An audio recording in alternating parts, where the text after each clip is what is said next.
Bienvenidos a Política para Todos. Hoy vamos a comentar brevemente el discurso de ayer de Macron a la nación francesa y un poco la actualidad de los últimos días, lo que ha ocurrido eminentemente con respecto al conflicto en Ucrania, las posiciones de Trump, de Estados Unidos, de Zelensky, de Europa, pero sobre todo al discurso de ayer de Macron, porque esconde unos cuantos mensajes que creo que es importante que conozcáis y que analicemos. Y vamos a empezar quizás por un elemento estilístico que, no siendo crítico a la hora de analizar el contenido, sí que creo que nos da cierta información al respecto de qué es lo que pasó ayer. No sé si os disteis cuenta, no he visto muchos comentarios al respecto en redes sociales, bueno, de hecho no he visto ninguno, pero el lenguaje que utilizó ayer Macron era prácticamente un plagio del que utilizaría Charles de Gaulle. Hubo un momento, de hecho, en el discurso en el que hablaba de una cierta idea de la verdad, una cierta idea de la libertad de expresión, una cierta idea de... Eso es un plagio directo de las memorias, que las tengo por aquí, podría buscarlas. Las memorias de estas. La memoria de Charles de Gaulle, que utiliza la expresión una cierta idea de Francia, como uno de los mensajes principales del libro de sus memorias. Y no solo eso, sino que también hacía mención al espíritu de Francia, hacía mención al alma de Francia. Todo eso es, como suele ser habitual en los políticos europeos, discurso vacío, mitológico. Empezamos a aplicar la mitología sobre la historia y el espíritu de Francia, ese destino casi manifiesto, si me apuras ya en los términos, que le corresponde a la grandeza, que era otro gran término que utilizaba de Gaulle, de Francia. ¿Y qué es lo que está haciendo? ¿Qué es lo que hace Macron cuando replica el estilo y los términos que utilizaba Charles de Gaulle? Pues lo que está haciendo, en mi opinión, es tratar de arroparse en la autoridad que tenía Charles de Gaulle y que todavía permanece para el inconsciente colectivo del pueblo francés. Está tratando de utilizar el recuerdo, utilizar la memoria de esa persona para conseguir concentrar alrededor, en este caso de su figura, esa misma unión que en su momento concitó Charles de Gaulle en los años primero durante la Segunda Guerra Mundial y más adelante durante su mandato cuando dio nacimiento a la Quinta República, y para eso probablemente tenemos que hacer otro vídeo. Pero es importante que entendamos que las palabras y los mensajes y cómo se dan y cómo se usan en este tipo de discursos no es casual.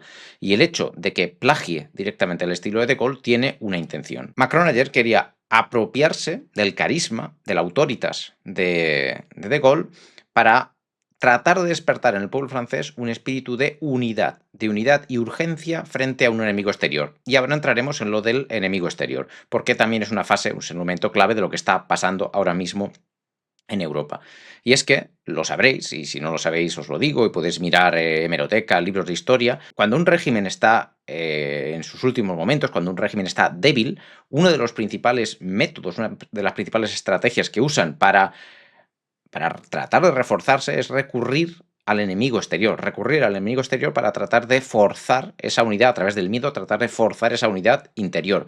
Y a través también de ese enemigo exterior y de ese miedo, legitimar o justificar determinadas acciones en política interior ahora ya, que el pueblo estará dispuesto a aceptar y que no aceptaría en otras situaciones, como por ejemplo serán, como ya estamos viendo y como veremos aún más, limitaciones de la libertad de expresión, como será el sablazo fiscal que nos va a caer para poder financiar ese rearme, ese plan de rearme, como será la pérdida de poder adquisitivo y de calidad de vida, porque incluso si no hubiera, que habrá, sablazo fiscal, lo que va a haber sin duda cuando dedicas mucho más dinero a un fin que no estaba previsto en origen será o bien detraerlo de una actividad que ya existiera, o bien imprimir dinero como si no hubiera mañana y por lo tanto inflación y por lo tanto pérdida de poder adquisitivo. En resumen, sacar riqueza, extraer riqueza del pueblo, de la sociedad, de los ciudadanos, para enriquecer a unos poquitos, para que unos poquitos sean mucho más ricos. Eso es lo que va a pasar y eso es una de las cosas que propicia la situación actual. Pero volviendo al tema del enemigo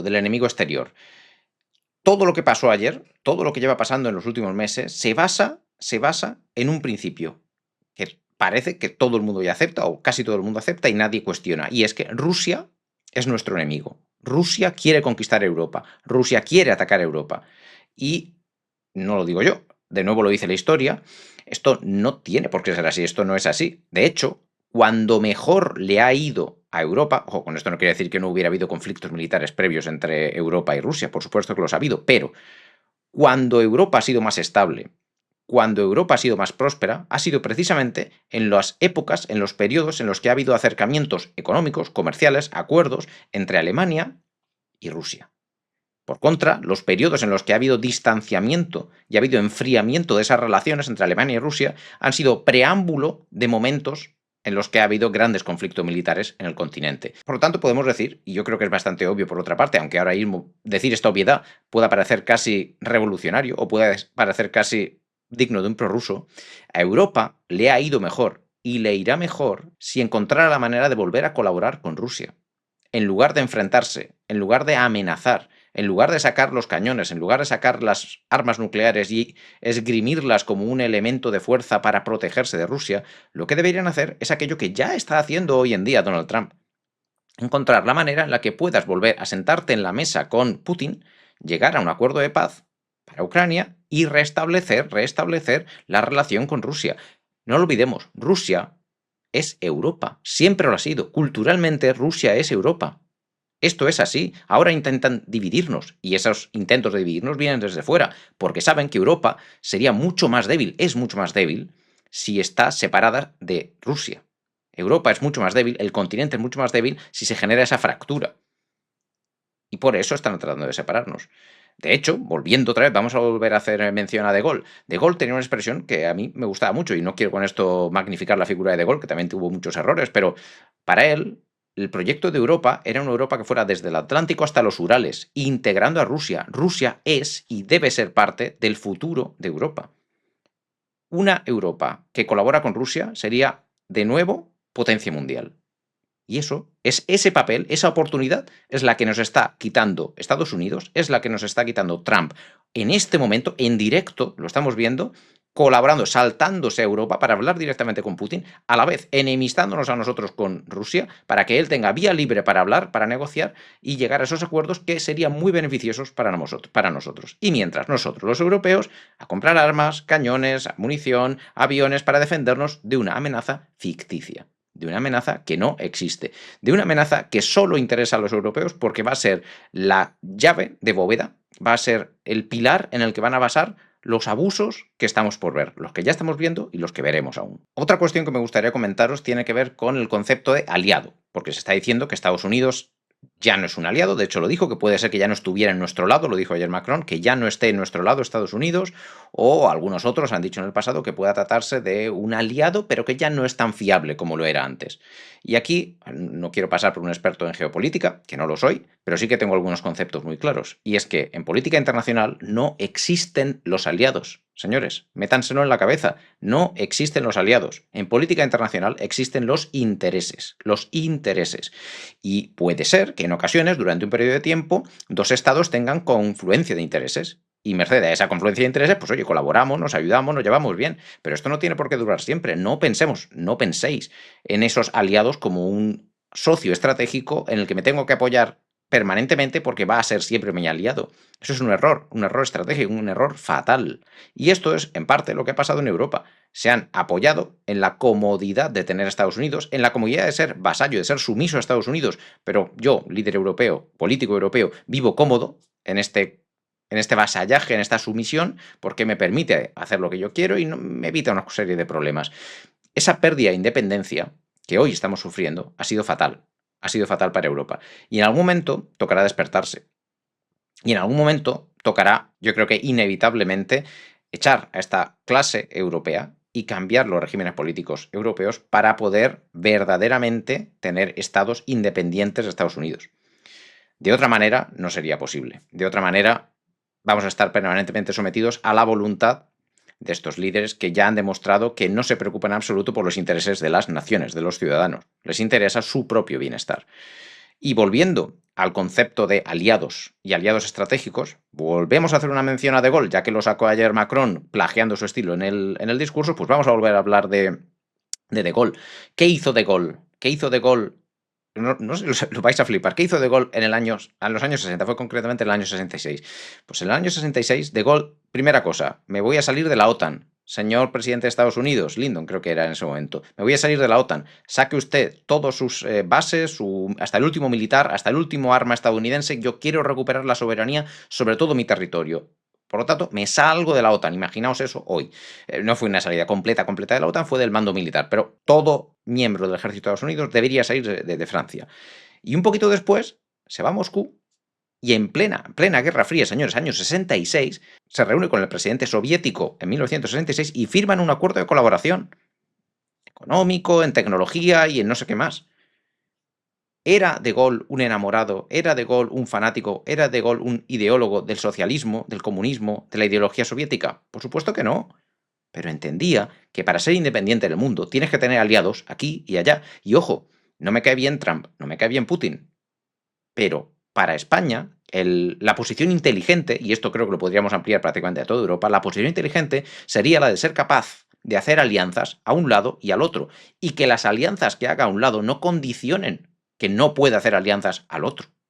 Esa es la posición inteligente e independiente, la de mantener esa soberanía, esa independencia que me permita tener acuerdos a un lado y a otro. Lo contrario es vasallaje, lo contrario es sumisión.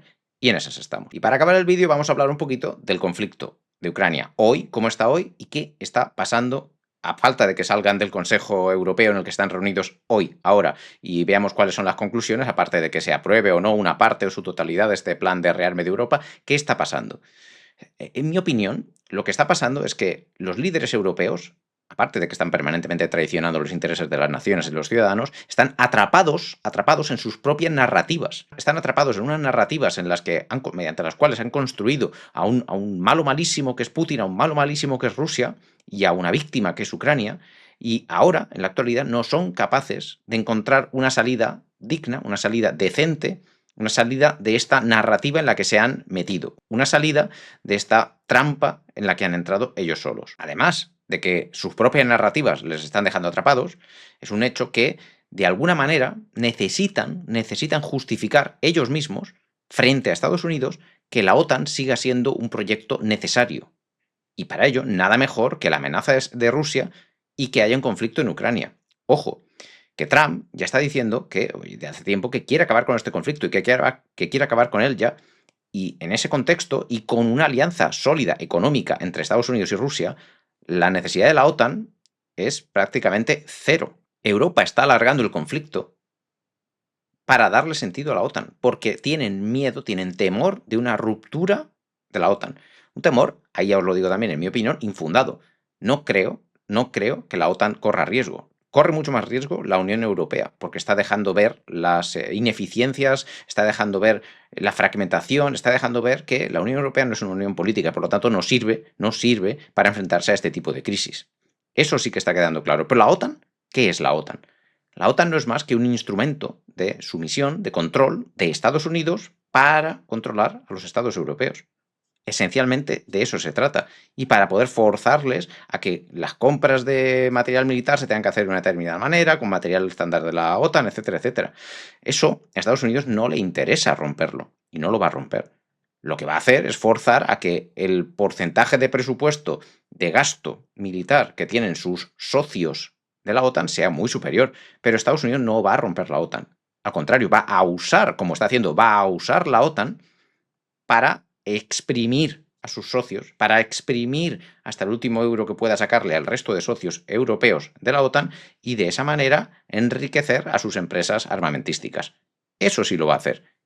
No le interesa salir de la OTAN y Estados Unidos no la va a romper. Y por la parte europea no creo que haya nadie que tenga el valor para poder romper esa alianza. Y para acabar, voy a hacer un comentario con respecto a unas declaraciones que acaban de salir hace unas horas del ministro de Asuntos Exteriores Lavrov, el ministro ruso de Asuntos Exteriores, diciendo que en reacción al discurso de Macron de ayer lo considera una amenaza, considera que lo que dijo ayer es una amenaza existencial para Rusia. Y ojo cuando empezamos a oír de nuevo esta cantinela de que algo es una amenaza existencial. Quizás os suene de 2020-2021 cuando decían que el hecho de que la OTAN proyectara expandirse a Ucrania podía tratarse de una amenaza existencial. Pues, a ver, sacar a relucir las armas nucleares y decir que con las armas nucleares francesas vamos a protegernos de la gran amenaza que es Rusia, bla, bla, bla, bla, bla, lo están considerando una amenaza, lo están considerando una amenaza. Y con respecto a esto os quiero decir una cosa, y es que en cierta parte es verdad. La retórica que está utilizando los líderes europeos puede ser considerada como una amenaza por parte de Rusia. Y para acabar el vídeo, os quiero proponer una reflexión, y es que de las actas de Helsinki de 1975 se deducía un principio que parece ser que se ha olvidado ya. Ese principio era el de la indivisibilidad de la seguridad. Es decir, que si para que yo incremente mi seguridad tengo que reducir la tuya, entonces algo no funciona. Esa indivisibilidad, es decir, esa manta que si me quiero cubrir el cuello, se descubren los pies, esa es la indivisibilidad. Si yo quiero incrementar mucho la seguridad de un socio, de Francia o de Ucrania o de quien sea, y eso de alguna manera está contribuyendo a incrementar los riesgos o una reducción de la seguridad de otro socio, entonces va a crear inestabilidades, fricción y en potencia, a largo plazo, incluso un conflicto. De esto se trata. Lo que tenemos que buscar en relación con Rusia es llegar a un acuerdo que respete los intereses de ambas partes. Lo decía al principio, no quiero para España algo como lo que tiene Rusia. No me gusta Putin como líder, no me gusta el régimen político de Rusia como régimen político para España. Obviamente no es una democracia, pero eso no quiere decir que no debamos respetar sus intereses, como debemos exigir que ellos respeten los nuestros y encontrar un equilibrio. Encontrar ese equilibrio es la clave. Encontrar un equilibrio que nos permita coexistir, colaborar, trabajar, llegar a acuerdos conjuntos en materia económica, en materia de seguridad. Ese debería ser el objetivo principal de cualquier político en activo hoy en Europa. Y sin embargo, como también ha dicho Lavrov, el teléfono de Putin está abierto. Macron, si tienes algún problema, llámale. Sentaos a negociar. Siéntense a negociar, señores. Siéntense a negociar. Porque lo que están haciendo no es más que alimentar una retórica belicista que nunca se sabe verdaderamente dónde te puede llevar. Sabes dónde empiezas, no sabes dónde acabas. Y más aún con la calaña que tenemos hoy en día en la política europea. Os dejo, esto es lo que os quería contar hoy, espero que os haya parecido interesante. Si os ha gustado, darle a me gusta, compartid el vídeo, comentadlo, porque eso ayuda a que el vídeo y el canal sea mucho más visible para otras personas. Y hasta la próxima oportunidad, salud y libertad política para todos.